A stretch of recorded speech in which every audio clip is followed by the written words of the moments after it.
I will never forget the moment my girlfriend told me I would never amount to anything because I am just a mechanic.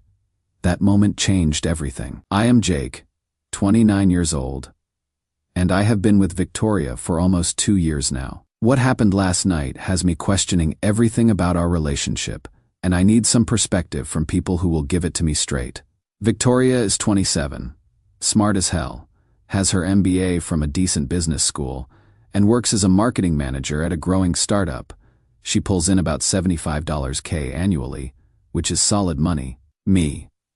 I own a small auto repair shop called Morrison's Auto Repair that my dad helped me start before he passed 5 years ago. I make around $55K working 10-12-hour days, sometimes more when big jobs come in. Here is what has been eating at me. Over the past 6 months, I have started noticing these little things that feel like paper cuts. Victoria never visits my shop, not once in 2 years. When her friends ask what I do for work, she gives this vague answer about me being in the automotive industry. Technically true, but it feels like she is hiding something shameful. Last week, I invited her to my shop's 5-year anniversary celebration. Nothing fancy. Just pizza with my 2 employees, Tony and Marcus, plus some of our regular customers who have become genuine friends over the years. These are good people who trust me with their vehicles and their problems. Victoria looked at me like I had suggested we spend the evening in a sewer. I really cannot make it tonight, she said. I have that early yoga class tomorrow, and I do not want to smell like motor oil all night. That comment hit me harder than I expected. I mean, I shower and change clothes before going anywhere important, but the way she said it made it sound like my workplace was somehow contaminating. Then last night happened, and I am still trying to process it.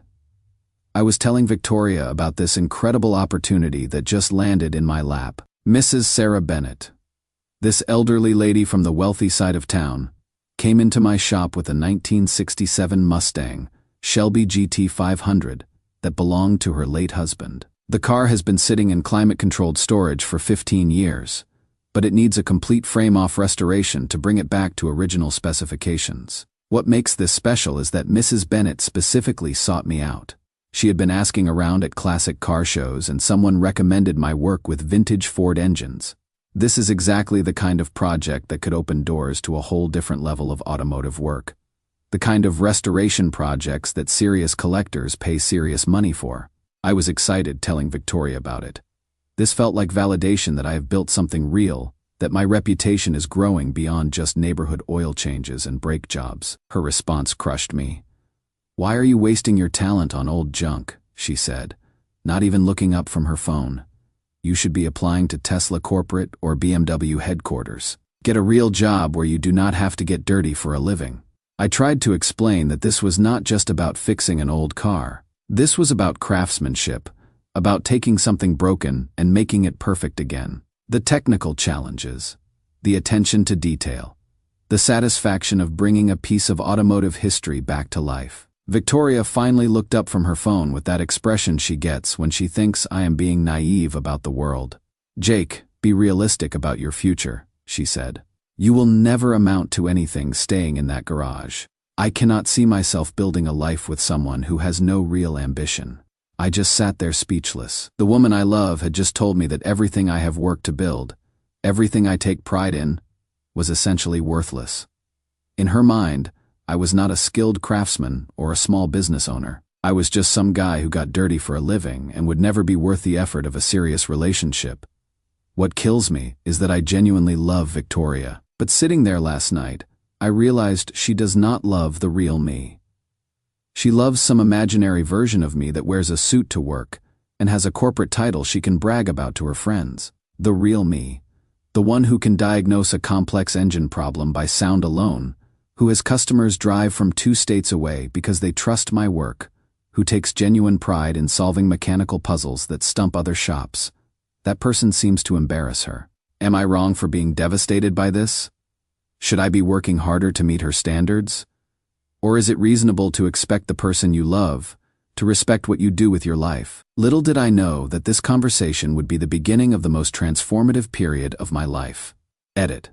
For those asking why I have not addressed this with Victoria before, I have tried. Every time I bring up feeling like she does not respect my work, She says she is just trying to help me reach my potential.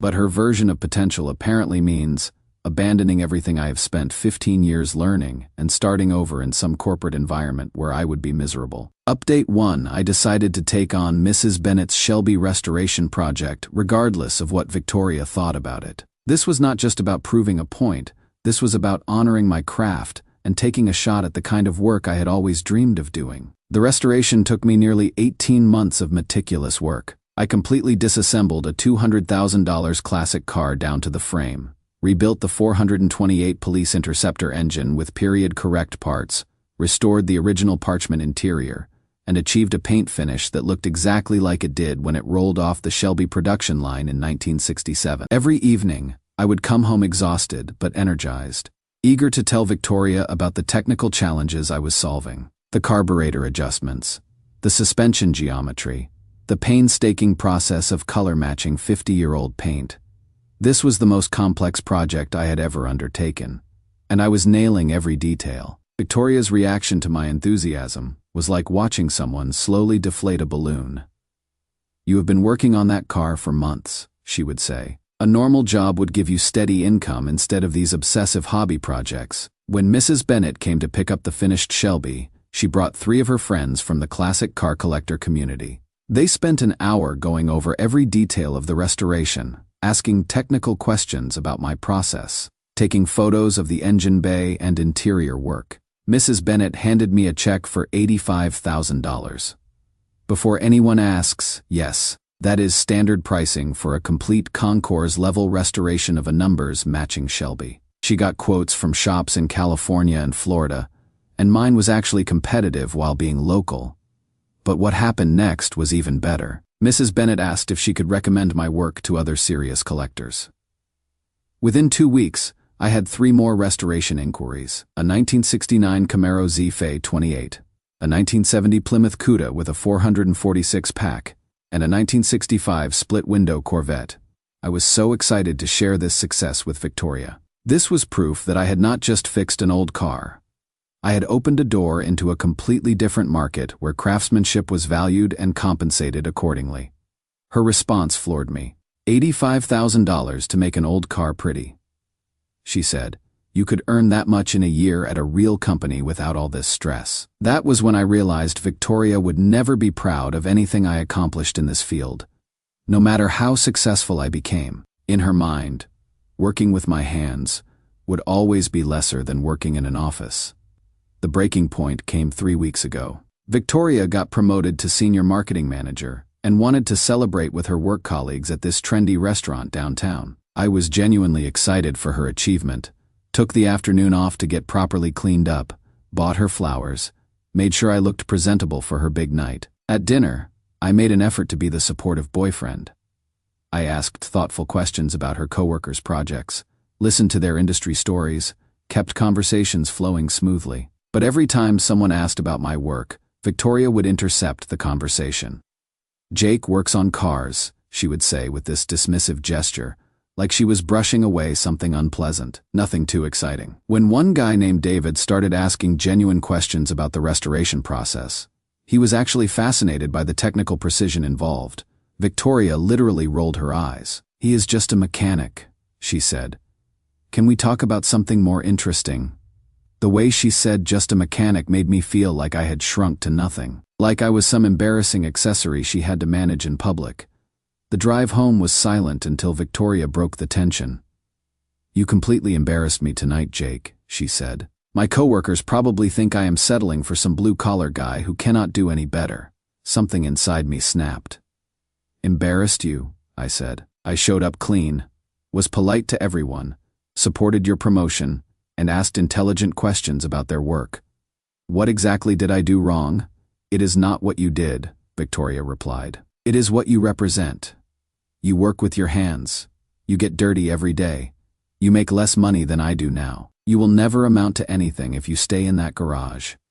And I cannot build a future with someone who refuses to have any real ambition." Her words hung in the air between us, and I felt something fundamental shift inside my chest.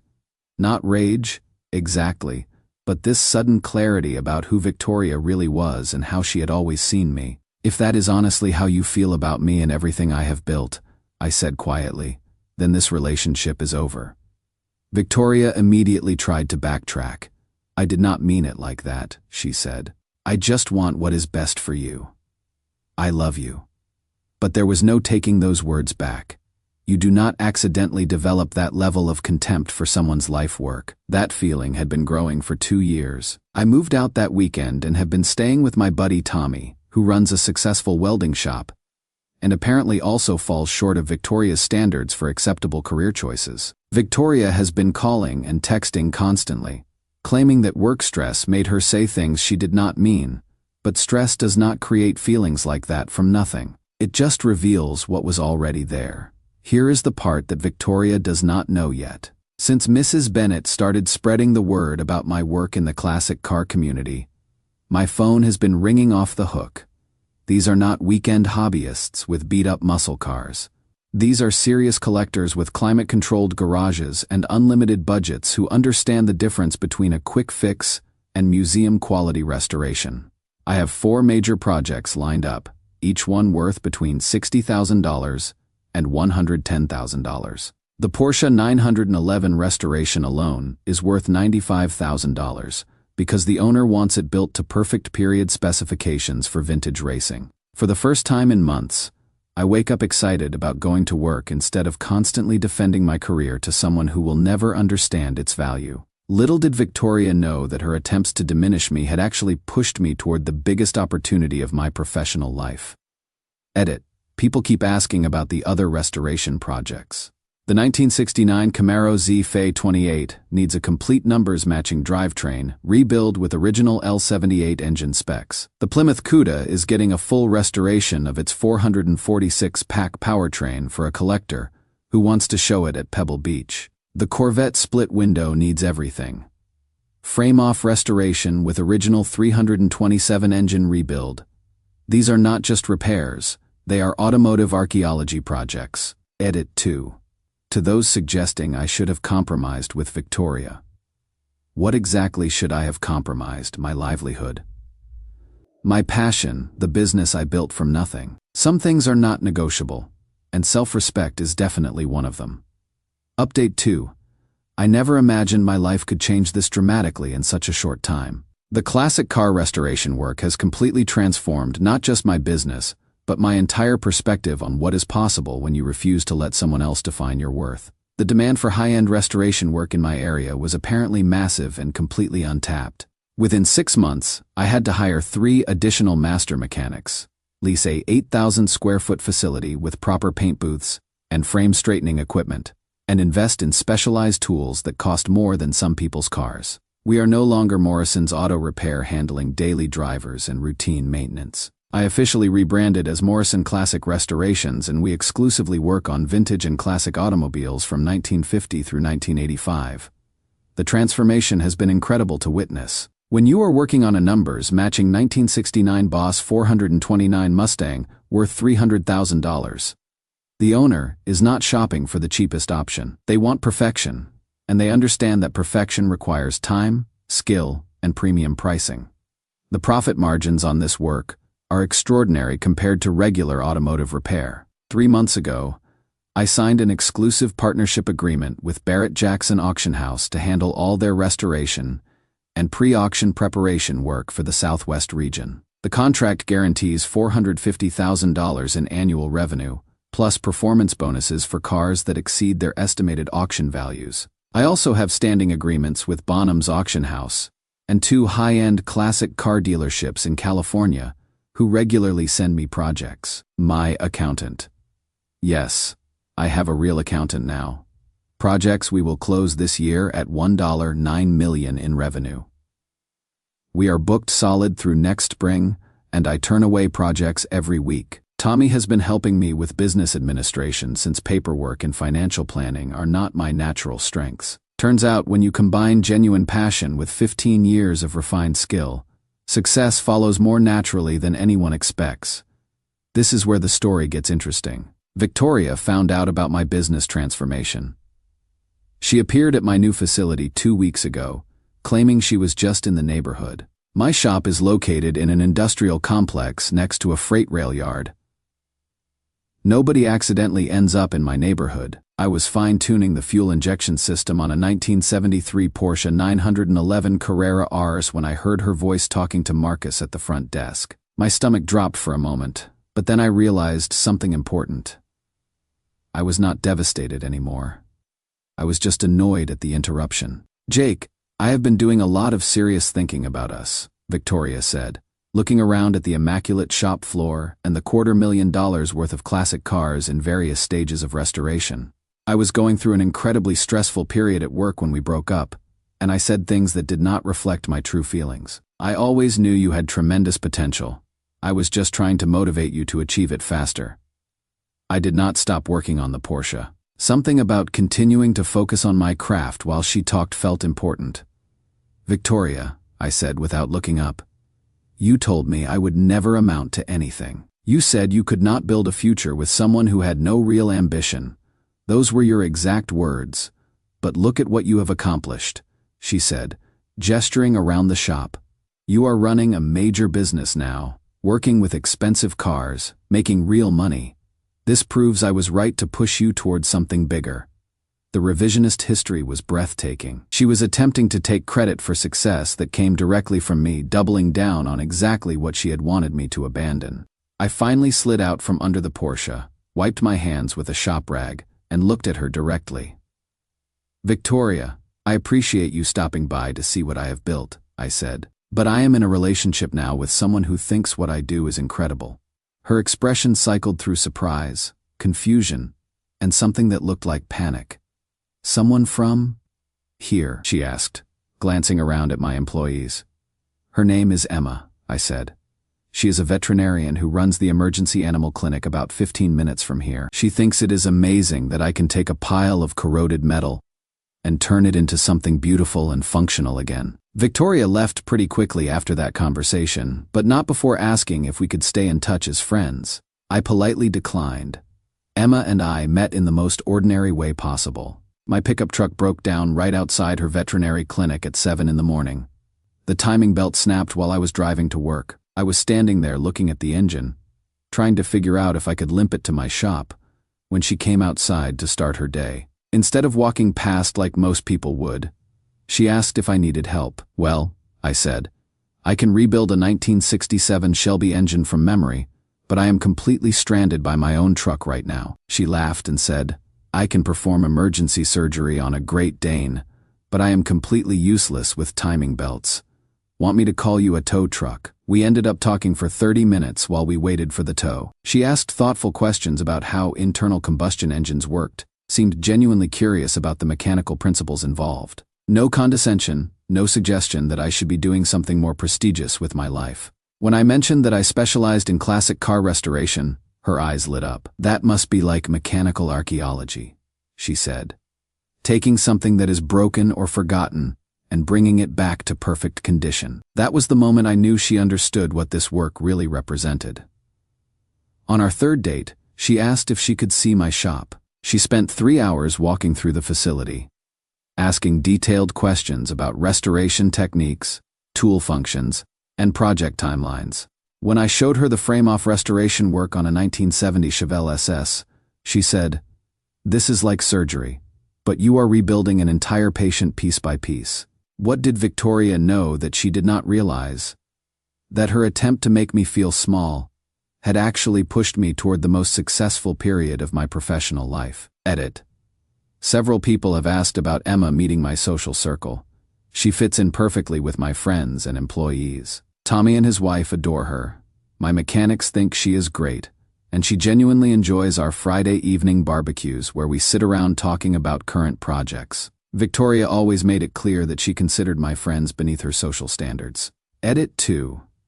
For those asking about business growth, we just purchased the building we were leasing, and I am negotiating to acquire a second facility specifically for paint and bodywork. The American dream is apparently still functional if you work hard enough and refuse to let anyone convince you to settle for less than you deserve. Final update: it has been almost 3 years since my last update, and the messages asking for closure have been piling up.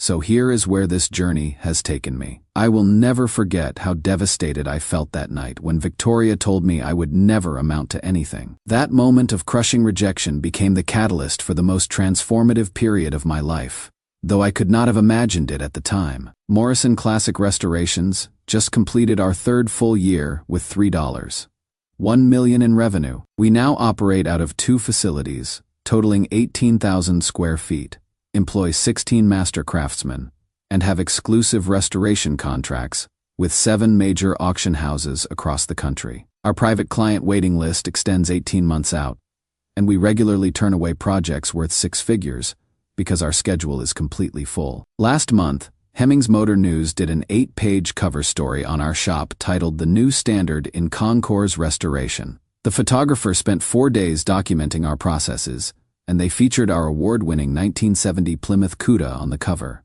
Emma bought 10 copies and had the cover professionally framed for my office, her clinic, and gifts for both our families. Speaking of Emma, we have been married for 18 months now. We held the reception at Tommy's expanded welding facility, because that is where our real community gathers. Emma understands that some weeks I work 90 hours because a client needs their car ready for a specific concours event or auction deadline. She has never once suggested that I should scale back or find something easier. When I come home exhausted and covered in metal dust, she hands me a beer and asks about the technical challenges I solved that day. The most important thing about Emma is that she fell in love with my passion for restoration work long before she knew anything about the financial success that followed. She was proud to tell people I was a craftsman when I was still working out of a small garage, not just after I became successful. Victoria has made several additional attempts at reconnection over the years. She started following our business Instagram account and liking posts going back to when we had 6 followers. She drove by both shop locations multiple times after we expanded. Last year, she even showed up at a classic car show where we were displaying 3 of our award-winning restorations. The most absurd incident happened 6 months ago. Victoria sent me a LinkedIn message saying she was exploring new career opportunities in the automotive industry and wondered if Morrison Classic might need someone for business development and strategic marketing. She offered to leverage her MBA and marketing expertise to help expand our client base. The audacity was remarkable. The woman who had spent 2 years telling me that working on cars was beneath my potential now wanted to profit from the success she had insisted was impossible. I did not dignify that message with a response. Here is what that devastating conversation with Victoria taught me. The right person will recognize your worth when you are making $55K in a small garage, not just when you are running a multi-million-dollar business. Emma fell in love with my dedication to craftsmanship before she knew anything about auction house contracts or revenue projections. Victoria never actually had a problem with my income level. She had a problem with my work not fitting her narrow definition of prestigious success. That limitation belonged to her, not to me. What Victoria did not realize during that crushing conversation was that her rejection would become the motivation I needed to pursue opportunities I had never considered before. Her attempt to make me feel small actually pushed me toward the biggest professional breakthrough of my life. I wake up every morning excited to work on automotive masterpieces alongside craftsmen who share my obsession with perfection. Emma brings me lunch twice a week and genuinely enjoys hearing about whatever technical puzzle I am solving. Our shop has become a destination for collectors from around the world who understand the difference between adequate work and artistic excellence. The moment that changed everything was not when Victoria rejected my work. It was when I decided that her opinion did not define my worth.